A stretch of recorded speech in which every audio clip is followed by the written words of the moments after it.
The officiating crew that we had tonight, for the leadership to deem those three people semifinals playoff worthy, is fucking malpractice.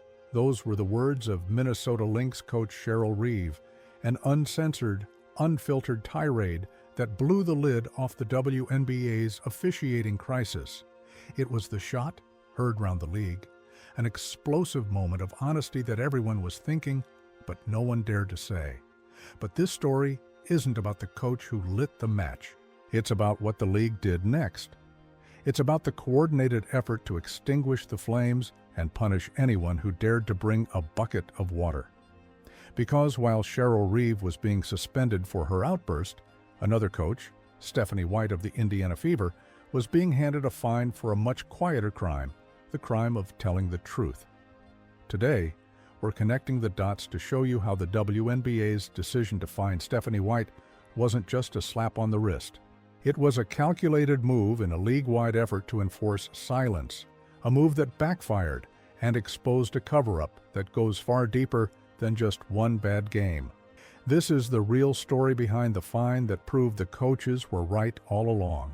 If you believe that the story behind the story is what really matters, and that leagues should be held accountable, show your support and smash that like button.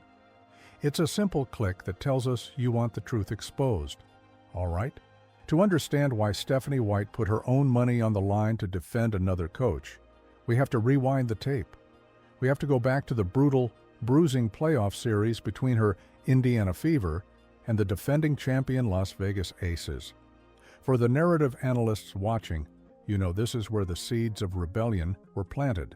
The competitor video you saw focused heavily on the chaos of Game 2, a game where the Fever were dragged into a brawl, racking up an insane 41 total fouls with the Aces. But that was just one battle in a much larger war. The Fever felt like they were fighting two opponents, the Aces on the court and the officials on the sidelines. Coach White herself had been complaining for days about what she called a -31 free throw discrepancy in earlier games, calling the treatment of her team pretty egregious. Her team was being physically punished night after night. Her player, Lexie Hull, was fighting through a painful back injury that many fans believe was the direct result of targeted, overly aggressive play from A'ja Wilson, and the whistles were not providing any relief. Steph, why don't you think you were able to find any flow, and when that was the case, what are you trying to do to jumpstart things, maybe on the defense? Well, it's hard for us to find flow when there's a foul call every 10 seconds. I mean, it just really is. And when they're at the free throw line, we can't get up and down the floor. And that's a challenge. They were much more aggressive and physical defensively, we didn't counter that with our off-ball actions or with our back cuts. So they took us out of our comfort zone. I mean, offense is about rhythm, it's about timing, it's about spacing. We allowed them to do that, and they kept us from doing it. That's the sound of a coach whose game plan is being systematically dismantled by forces outside of her control. Her team's offense, built on rhythm and timing, was being chopped to pieces by constant stoppages. So when Stephanie White heard another coach, halfway across the country, finally scream that the emperor had no clothes, you have to believe she was listening, and that brings us to the moment the entire story shifted.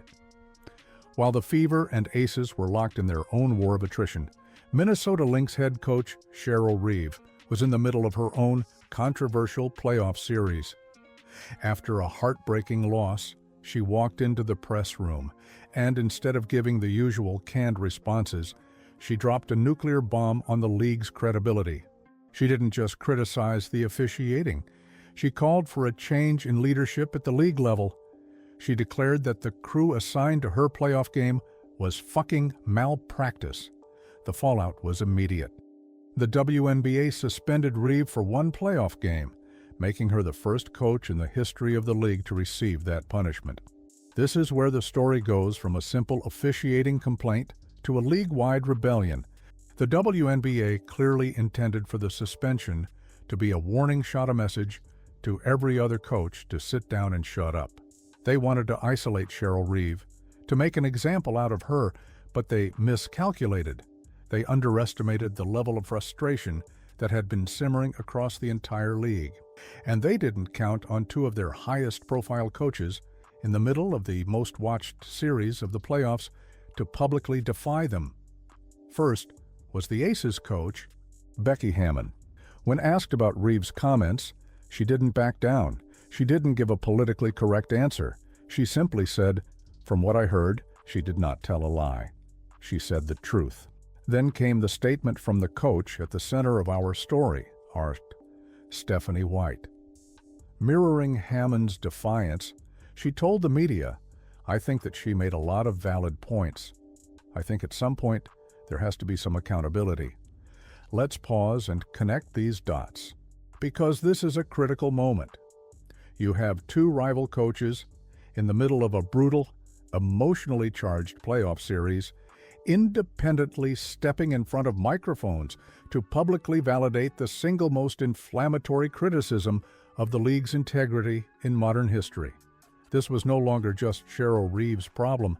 By speaking out, White and Hammon transformed an isolated outburst into a coordinated message. They formed an alliance, and they drew a clear line in the sand. It was the coaches versus the league office. The coaches had drawn their line in the sand, and the WNBA's response was swift, predictable, and punitive. The league announced that both Stephanie White and Becky Hammon had been fined $1,000 for their public comments about the officiating. Now, to an outsider, this might seem like standard procedure. Leagues fine coaches for criticizing refs all the time. But for the narrative analysts watching this unfold in real time, this was something different. This wasn't a routine slap on the wrist. This was a message. Think about the context.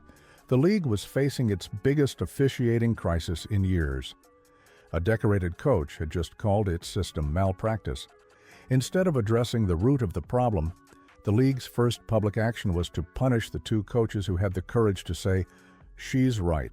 It wasn't a warning, it was a gag order issued in the middle of the playoffs. The message from the league office was crystal clear. We don't care if the system is broken. You are not allowed to talk about it. This was the coordinated silence in action. The league was trying to shut down the story, to financially intimidate its coaches into submission and regain control of the narrative. What do you think? Were these fines a fair punishment for breaking the rules?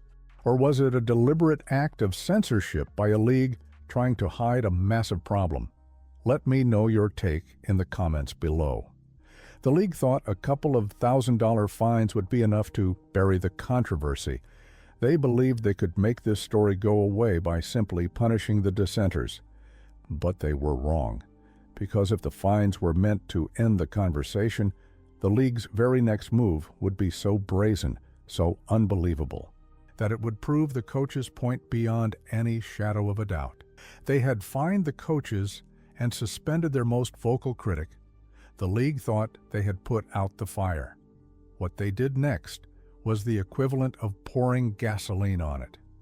Because for the pivotal, high-stakes Game 4 between the Fever and the Aces, the WNBA officiating leadership made a decision that is, to this day, almost impossible to believe. According to league assignments, the officiating crew scheduled to work that game was the exact same crew that had worked the Mercury Lynx game just days earlier. The same crew that Cheryl Reeve had publicly called fucking malpractice. Let that sink in. In the face of a league-wide crisis, with multiple coaches openly questioning their integrity, the WNBA didn't just double down, they sent the very subjects of the controversy right back into the fire. Was it an act of breathtaking incompetence? Or was it a deliberate, arrogant message sent from the league office to its coaches? We are in charge. We will not be questioned. We will not be held accountable. Either way, the decision backfired in the most spectacular and ironic way possible. In that Game 4 with the so-called malpractice crew on the floor, the whistle changed completely. After games of being physically beaten down, the calls suddenly started going the Fever's way. The final free throw numbers were staggering 34 attempts for the Indiana Fever, compared to just 11 for the Las Vegas Aces.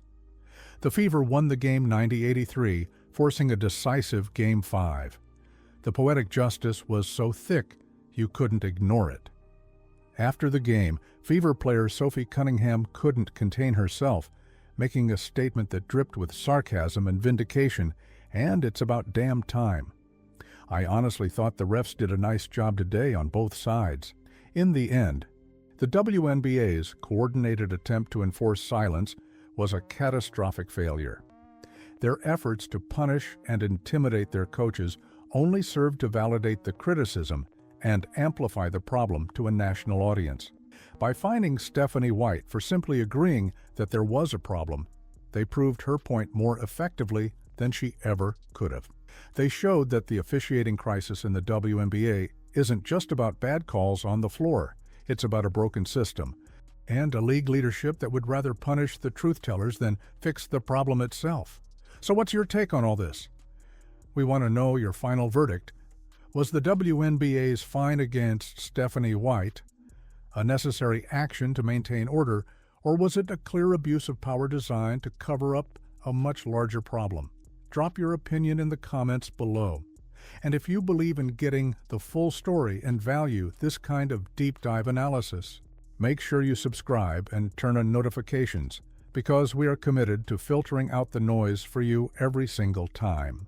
Finally, if you know other fans who need to see the truth behind this league-wide controversy, share this video and help us set the record straight.